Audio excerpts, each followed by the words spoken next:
Hello guys, welcome sa aking Facebook. So ito na po yung mga ingredients natin sa ating gagawing special embutido. So i-recap ko lang yung ingredients natin, yung giniling na karne, breadcrumbs, itlog, bell pepper,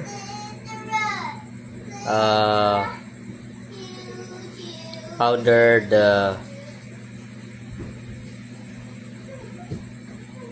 paminta, pickle relish, carrots,